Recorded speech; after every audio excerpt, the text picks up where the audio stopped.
Welcome back everyone, my name is Bandicoot Lover, and I'm here with...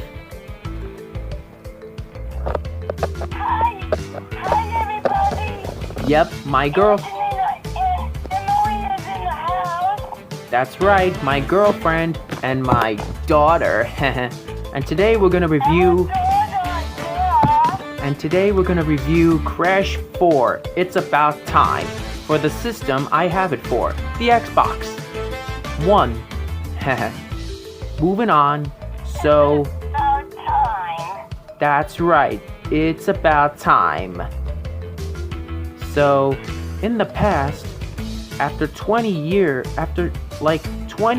years of Crash Bandicoot games, of Wii and PlayStation 2 and GameCube and Xbox and original Xbox, and something like that, we finally get a brand new game since Crash Mind of a Mutant. Minus Skylanders, Imaginators.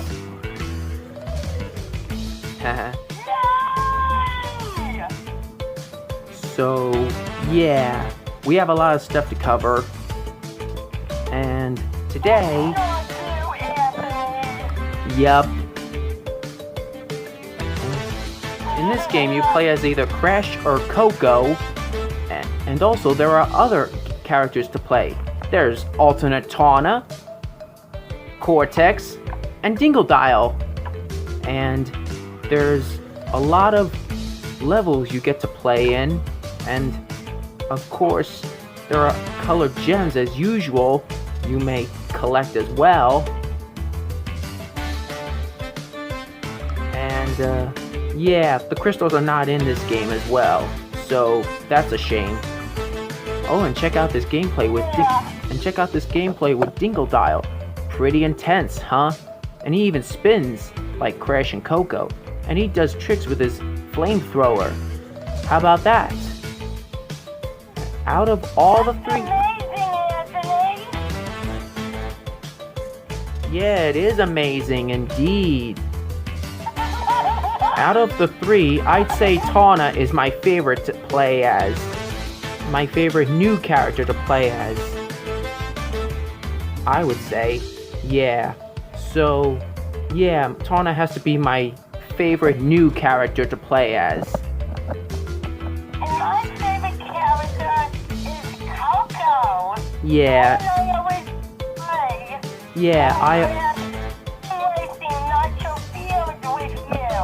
Well, yeah, as much as I always played as Coco in the N-Sane Trilogy on Switch, and in Crash Team Racing Nitro Fueled on Switch, so yeah, I always play as Coco in this game for Xbox One.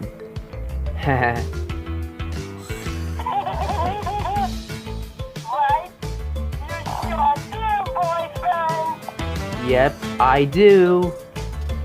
So, sometimes I play as Crash, and yeah, sometimes all the time I play as Coco. And you even get to change costumes depending on which character you are. Like there's Motor Crash from Crash 3, and there's even Artist Crash and Artist Coco, of course, which I always use. And yeah, you get to even...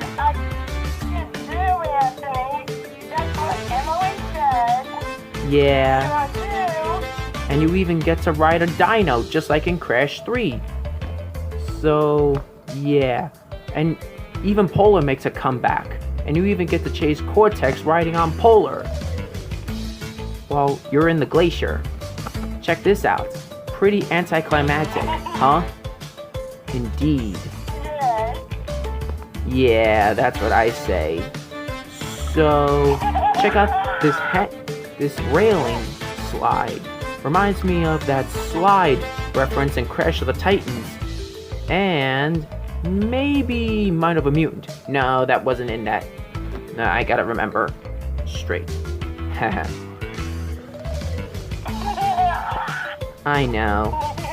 Oh, and you know, speaking of which, you even get to collect golden Wumpa, depending on which the higher levels of the, and you even get to collect gems. And yeah, and you even get to collect gems, 6 gems equally, whether it's normal or inverted. And yeah, you even get to beat the chasing levels just like in the first 3 games, and the N-Sane Trilogy, of course, and of course the Dragon and Rapid Cortex as well, you know what I mean, and of course Twinsanity, of course, with Rusty Walrus, I mean.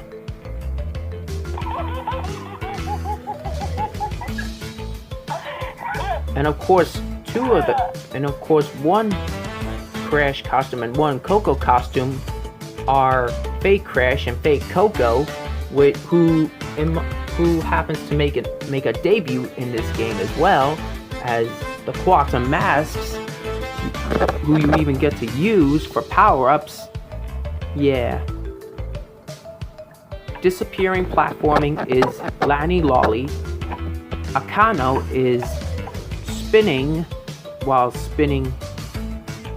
rapidly spinning while breaking steel crates instead of body slamming them and butt bouncing them, you know what I mean. Oh, and check this out, a red exclamation point iron crate. That's interesting. And of course the bonus rounds make a comeback as well, since Rapid Cortex, you know what I mean. Not counting the GBA games. Yeah. Yeah, I know. And of course this level, of course, where you get the blue gem with no crates, that took me like forever.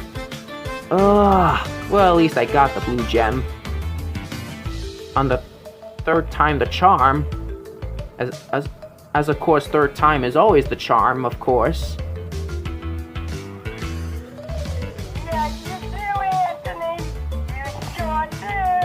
Yup, that's right. Oh, and check it out. No worries. Aw, you're dying? No worries. You get infinite lives on modern rather than retro. Well, yeah, you're better off in modern than in retro. So, yeah. Modern makes a lot more sense than retro, because you get a game over in retro. You know what I mean. Oh, and the jet... Yeah! And the jet board makes a As I was saying, the jet board makes a comeback as well as Fake Crash, you know what I mean. Like I said before, you saw...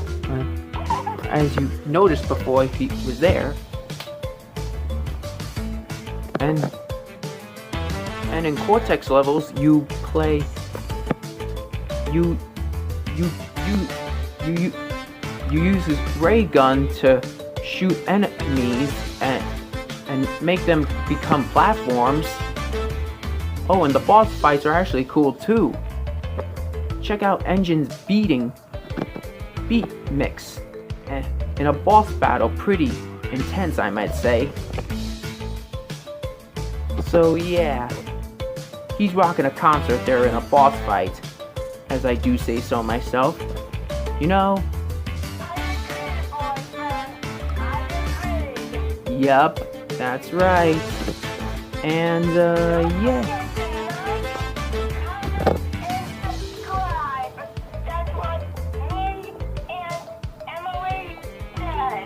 Of course. And Tawna has a grappling hook, as well as Dingledile has a vacuum gun to take over his flamethrower, which he does not have in this game. Oh, and she can even shoot her grappling hook at enemies as well. How about that?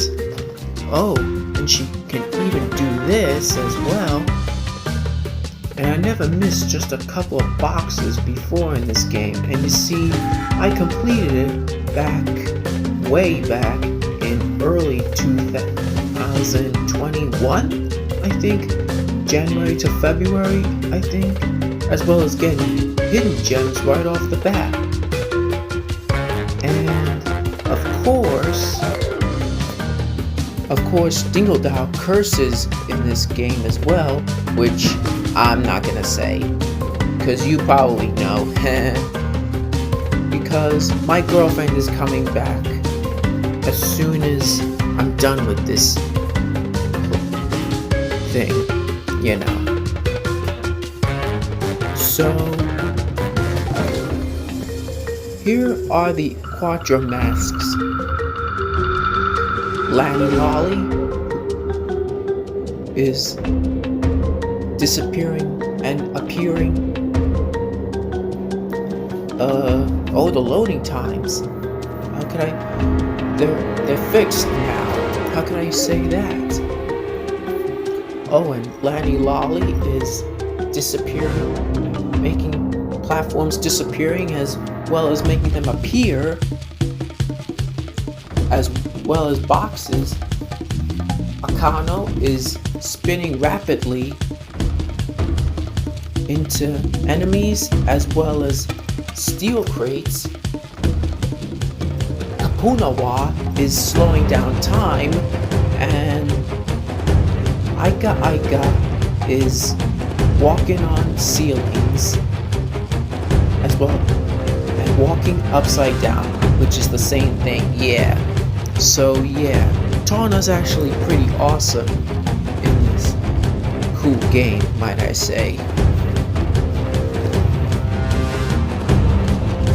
And also, might I suggest, Dingodile is pretty thick as well. And that plays a final part in the story. You know, Tawna is actually very good, might I say. My new favorite character to play as, like I said earlier, although Coco is usually my favorite to play as, both her as a new character to play, Tawna is my new favorite character to play as, while Coco is still my favorite character to play as, normal character to play as, yeah, let's go with that. Here she is, Coco. And here's where I played as Coco while getting the blue gem, which I already did, like I said earlier, which took me forever as a matter of fact. After all, third time is the charm, like I said earlier. Yeah.